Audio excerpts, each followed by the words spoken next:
Dear students, class 10th की math subject में exercise 11.1 पढ़ रहे हैं और उसका देखते हैं क्वेश्चन नंबर फर्स्ट कि रिक्त स्थानों की पूर्ति करनी है। और इसका फर्स्ट क्वेश्चन है सभी व्रत। देखो हमने पढ़ाया था अभी इसकी बेसिक कॉन्सेप्ट इससे पहले वाली वीडियो में। सभी व्रत क्या होते हैं बच्चों? समरूप होते हैं। सभी व्रत क्या होते हैं? समरूप। सभी वर्ग क्या होते हैं? समरूप होते हैं। सभी ब्लैंक त्रिभुज समरूप होती है। कौन सी त्रिभुज समरूप होती हैं? समबाहु। जो भी समबाहु त्रिभुज होती हैं वो सारी कैसी होती हैं? समरूप होती हैं। और चौथा है भुजाओं की संख्या समान वाले दो बहुभुज समरूप होते हैं यदि, यानी कि जिनकी भुजाओं की संख्या समान है वो बहुभुज कौन कौन से समरूप होते हैं? पहला तो ये है कि संगत कोण समान हो, और दूसरी कंडीशन क्या होती है? उनकी संगत भुजा समानुपाती हो।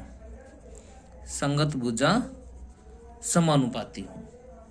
इसी कंडीशन में दोनों दो बहुभुज हैं वो समरूप हो सकती हैं। नेक्स्ट क्वेश्चन नंबर 2 देखते हैं अब इसका। अगला है कि निम्न कथनों में सत्य और असत्य बताना है बच्चों। सेकंड क्वेश्चन में सत्य और असत्य बताना है।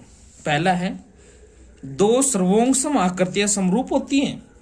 तो बच्चों बेसिक कॉन्सेप्ट्स वाले वीडियो में हमने बताया है साफ साफ कि जो फिगर सर्वोंगसम होती है वो 100% समरूप होती है।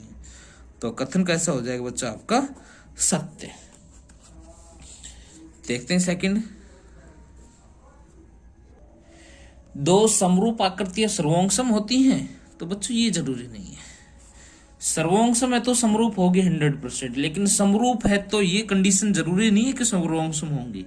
तो सॉल्यूशन क्या हो जाएगा इसका? असत्य। रीजन भी लिख देंगे क्योंकि वे आकार में समान होती हैं परंतु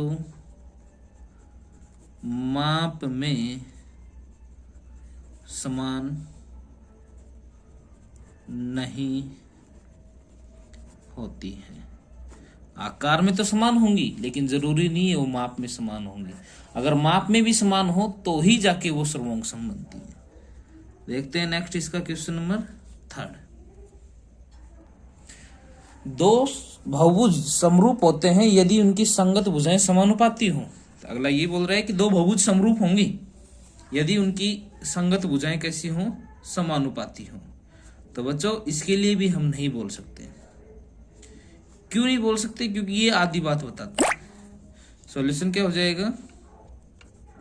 असत्य। क्योंकि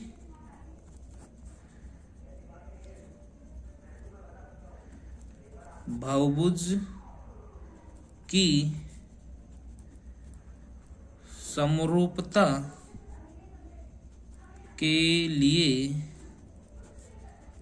संगत कोणों का समान होना तथा संगत भुजाओं का समानुपाती होना आवश्यक होता है। इनकी दोनों बातें जरूरी हैं, संगत भुजा भी और संगत कोण भी। अगर दोनों बातें हैं तो ही वो समरूप होगा। देखते हैं नेक्स्ट। अगला है दो बहुभुज समरूप होती हैं यदि उनकी संगत भुजाएं समानुपाती व संगत कोण बराबर हो। तो देखिए बेटा ये तो दोनों बातें बोल रहा है। दोनों बातें ये होनी चाहिए, संगत भुजा समानुपाती होनी चाहिए और संगत कोण बराबर होना चाहिए। तो इसका आंसर क्या हो जाएगा बेटा? सत्य।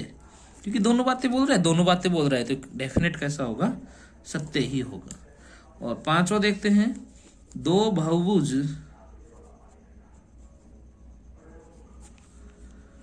समरूप होंगी, समरूप होते हैं यदि